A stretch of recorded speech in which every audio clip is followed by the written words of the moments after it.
What would you do if you heard your child say, I hate my parents? I don't like them at all. That's the subject for today. Yes, listen. Last week we talked about repositioning your children for success. There were 3 points that we covered in that conversation. One was telling the children to make sure they guard their mouths, guard their ears, and also guard their eyes.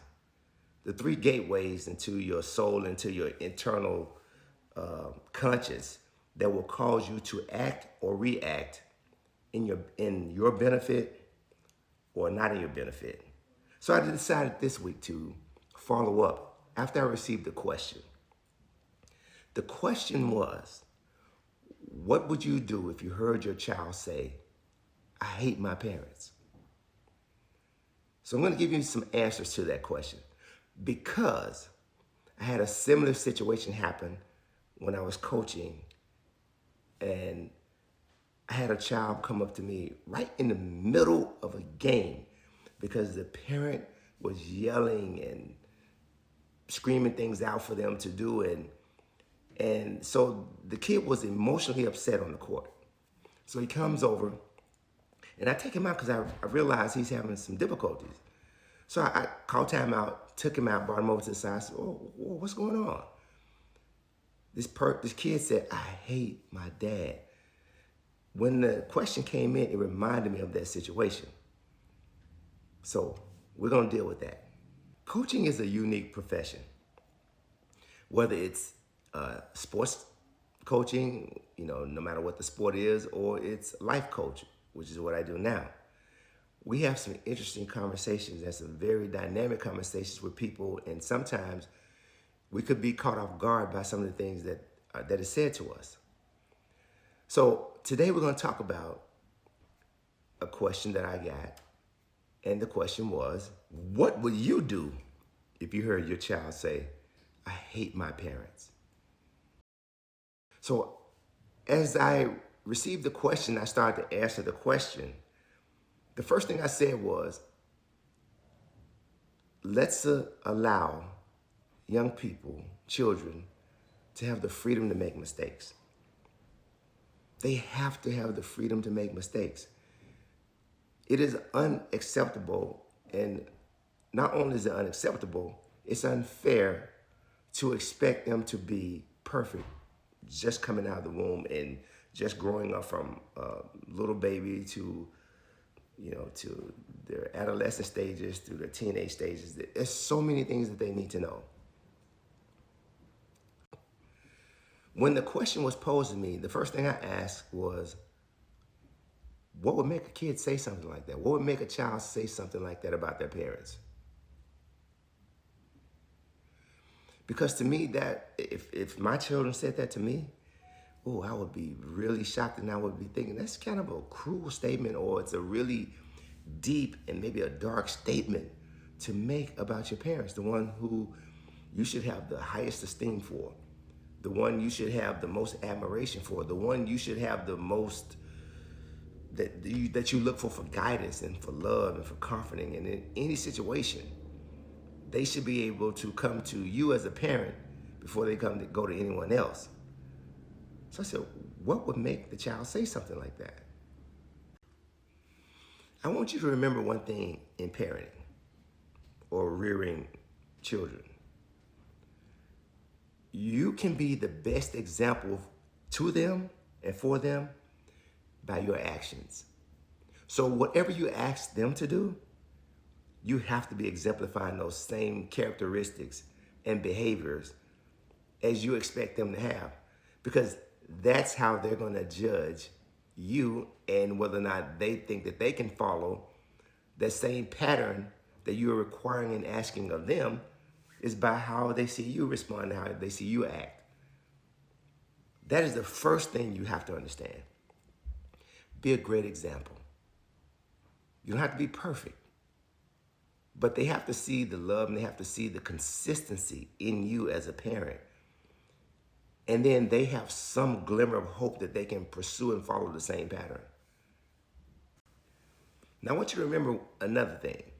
When you ask your children to be perfect, you better make sure you are.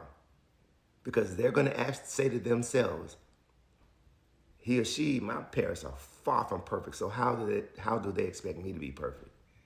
So right now already we set some barriers up and put some roadblocks in our way because we're expecting perfection out of someone and we are far from it ourselves.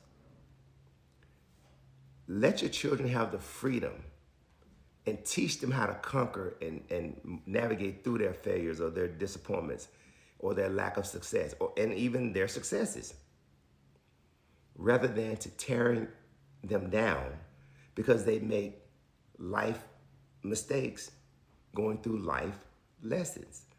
Our job is to teach them how to navigate through life, not tear them down as they're navigating through life and making maybe some poor choices along the way, and we have to help them correct those choices. We do that, right? Yes. Now, I'm going to give you 4 things that'll happen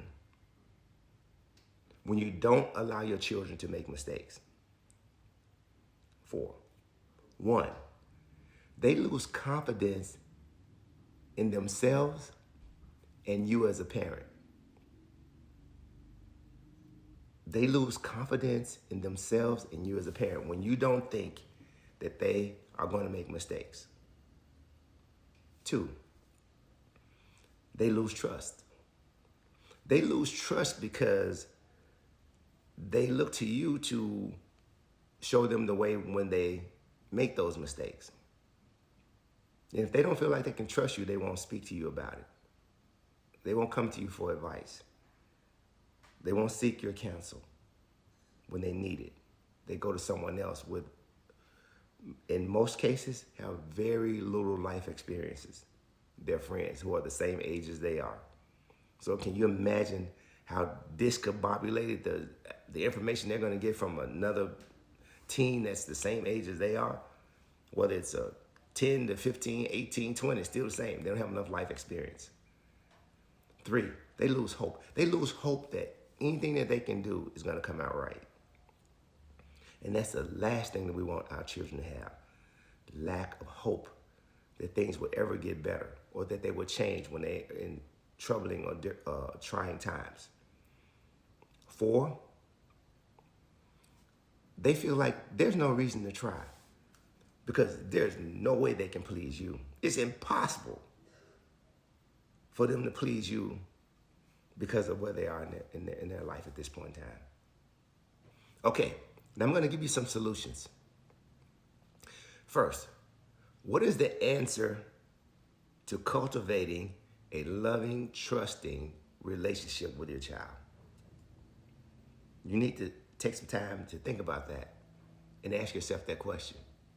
But I'm going to give you 5 things that will help you cultivate that type of relationship.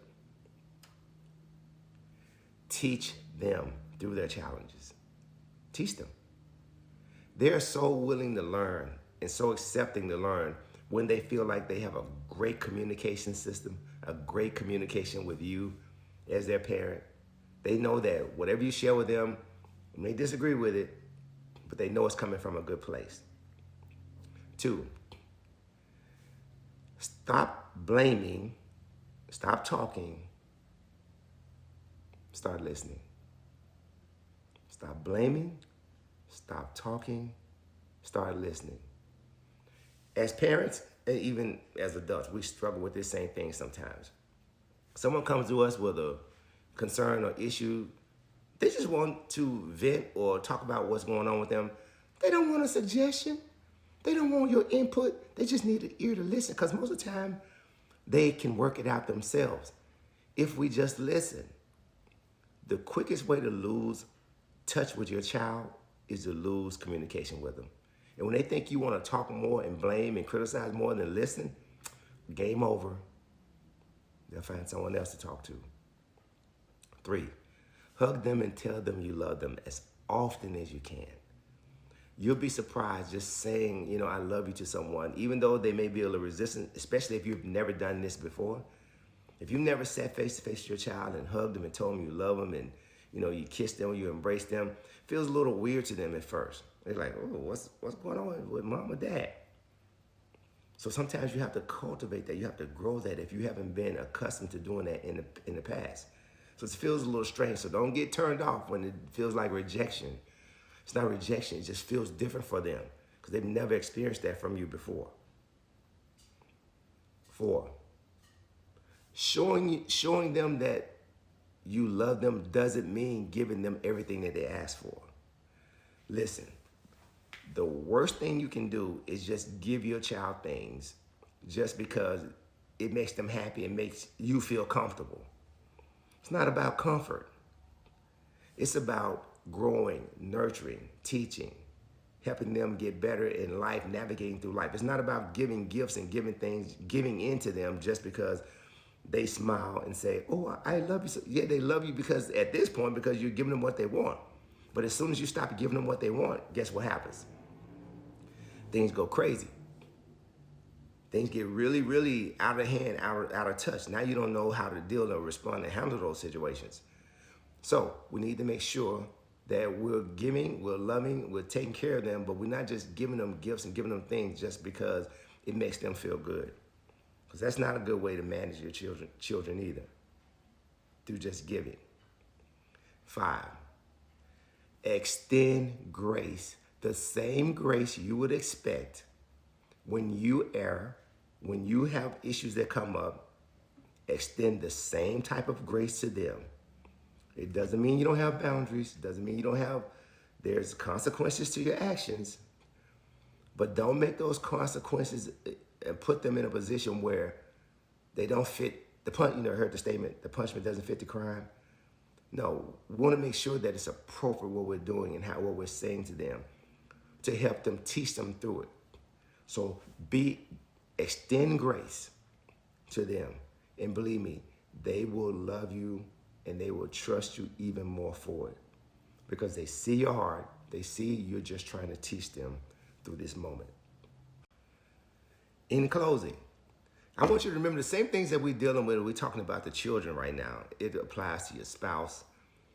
It applies to your friends. The freedom to make mistakes. Please, you got to understand this. We're human beings. We're not perfect people. We will make mistakes. You will have relationships with friends and with colleagues and people, and they hurt you, hurt your feelings, not intentionally, because there's a difference. When someone is really, really out to just, cause you an issue, cause you a problem, but just being friends and just having relationships, people do things to hurt us sometimes. Allow people to make mistakes. Allow yourself to make a mistake. And then after it's done, take the appropriate action behind that and clean it up and clear it up. It's that simple. There's no reason to hold grudges. There's no reason to have lifelong issues with people because something happened 10 years ago that just really got to you and you didn't know how to deal with that point in time. Remember, people grow. People grow over time, just like you grow. People grow over time, and hopefully they're getting better as you are in time. Okay, so make sure you follow me on social media.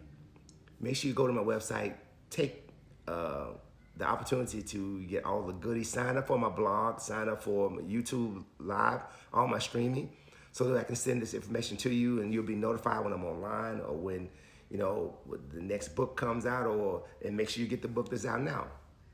What's the holdup? Nothing getting in my way. I don't want anything to get in your way and trap you from achieving your success. You're amazing. I love you. See you next time.